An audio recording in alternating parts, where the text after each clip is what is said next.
இலவம் பஞ்சு விலையை உயர்த்தி நிர்ணயம் செய்யுமாறு தேனி மாவட்ட விவசாயிகள் கோரிக்கை விடுத்துள்ளனர். தேனி மாவட்டத்தில் 1200க்கும் மேற்பட்ட பரப்பில் இலவம் பஞ்சு விவசாயம் நடைபெற்று வருகிறது.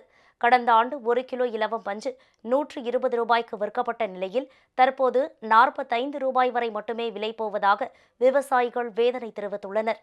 தொழிலாளர்களுக்கு கூலியை உயர்த்தி வழங்க வேண்டியுள்ள அதே நேரத்தில் கட்டுப்படியாகாத விலைக்கு இலவம் பஞ்சு கேட்கப்படுவதாக விவசாயிகள் கூறியுள்ளனர். 10 வருஷத்துக்கு முன்னாடி 15 வருஷத்துக்கு முன்னாடி 120 ரூபா 130 ரூபா வரைக்கும் வித்துச்சு. இப்போ படிப்படியாக குறைச்சு வெறும் 45 ரூபாய்க்கு போட்டுருக்காங்க. அதனால ஆம்பளையாளுக்கு 1000 ரூபாய் சம்பளம் கொடுக்குறோம், பொம்பளையாளுக்கு 400 ரூபாய் சம்பளம் கொடுக்குறோம். அதை அடிச்சு கீழே இறக்க வர முடியல.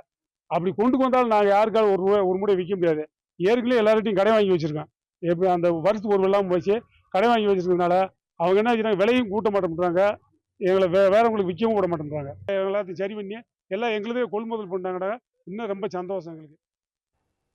இலவம் பஞ்சுக்கு உரிய விலை நிர்ணயம் செய்ய வலியுறுத்தி ஆண்டிப்பட்டி சுற்றுவட்டார கிராமங்களைச் சேர்ந்த விவசாயிகள் தேனி மாவட்ட ஆட்சியர் அலுவலகம் அருகே ஆர்ப்பாட்டத்தில் ஈடுபட்டனர்.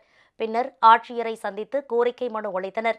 கதர் வாரியம் மூலம் இலவம் பஞ்சை தமிழக அரசே நேரடியாக கொள்முதல் செய்ய வேண்டும் என விவசாயிகள் கேட்டுக் கொண்டனர்.